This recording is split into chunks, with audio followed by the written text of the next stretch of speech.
자, 이제 누리과정 해설서 7강으로 들어가겠습니다. 자, 이제 교수 학습의 나로 들어갑니다. 지난 가까지 했고요. 자, 나에서도 역시 유아가 놀이를 통해 배우도록 한다라고 하는 것이 결국 교수 학습에서도 중요한 운영이 되겠습니다. 자, 항상 우리는 유아 중심, 놀이 중심이라는 것은 이제 기본인데요. 이것을 다시 세 가지로 나누어서 설명합니다. 유아는 놀이를 통해서 당연히 배우고 즐기는 거고요. 또 이제 교사가 할 수 있는 일은 그 놀이에 역시 연계성을 강조하는 거죠. 놀이와 연계할 수 있도록 지원해 주는 것이고요. 또 세 번째도 마찬가지로 교사 입장에서 자율성, 아이들이 놀 수 있도록, 유아가 잘 놀 수 있도록 자율성을 토대로 해서 지원해 주는 것이 되겠습니다. 자, 이제 놀이를 통한 유아의 배움을 강조하고 있어요.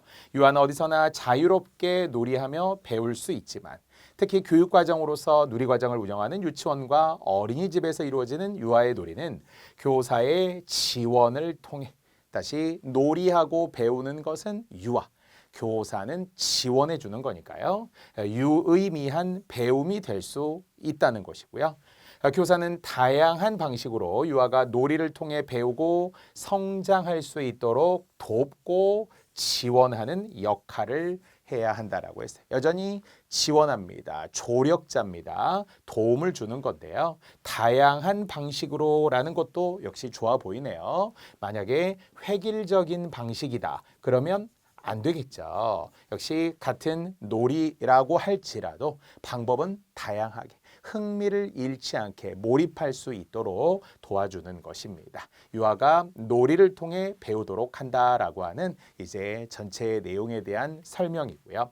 자, 이것을 세 가지로 나누어 설명하겠다고 했어요. 자, 이제 놀이를 통한 배움의 이해라고 했어요. 유아가 놀이하면서 자연스럽게 세상과 교감하면서 성장해 가는 것이고요. 놀이는 시작과 끝이 정해져 있는 것이 아니라 그랬어요. 항상 함정의 기준이 되는 부정어, 부정서술어인데요. 시작과 끝이 정해져 있다. 그러면 안 되고요. 끝이 정해져 있는 것이 아니고 이어지고 끊어지며 또 새롭게 생성되어 가는 연속적 과정이다라고 했어요. 다시 놀이는 딱 끊어지는 것이 아닙니다. 물론 정해져 있는 것은 아니고요.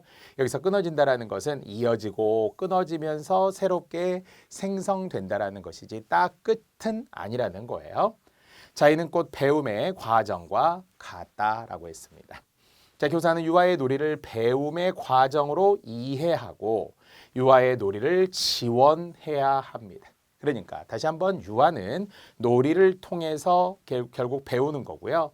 교사의 입장에서는 그 놀이를 통해서 배우고 성장한다는 것을 이해해야 한다는 것이군요. 그래서 이해하고 지원해야 한다. 그렇죠? 이게 첫 번째 놀이를 통한 배움의 이해가 되고요.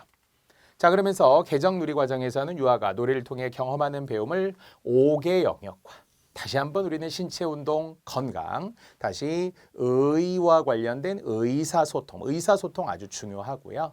또 사회 관계가 있었고요. 또한 이어지면서 이제 예술에 대한 경험들을 할 것이고 또 마지막 자연 탐구까지 5개 영역과 연결지어 이해할 수 있도록 안내하고 있습니다. 개정 누리 과정의 이 5개 영역 그리고 59개의 내용이라고 했고요. 이것은 3, 5세 유아가 유치원과 어린이집에서 경험해야 할 의미 있고 가치 있는 배움의 내용이 되겠습니다. 여기서 중요한 것 59개의 내용은 유아가 배워야 하는 내용이 되는 거잖아요. 자, 이는 교사가 가르쳐야 할 내용이 아닌 자, 아닌 또 나왔어요. 교사가 가르쳐야 할 내용이 59개라는 게 아니에요. 유아가 즐겁게 놀이하면서 배우는 내용이 바로 5개 영역 그리고 59개의 내용이 되겠습니다. 자, 다시 간략화, 대강화에 따라서 간략화되고 교사의 자율성이 강화되었는데 그 간략화되어 있다는 것은 교사가 가르친다는 게 아니라고 했어요. 그래서 유아가 배워야 하는데 즐겁게 놀이하면서 배우는 내용이다. 제가 강조하는 이유가 있겠죠. 바로 뒤에 문제로 나오기 때문입니다.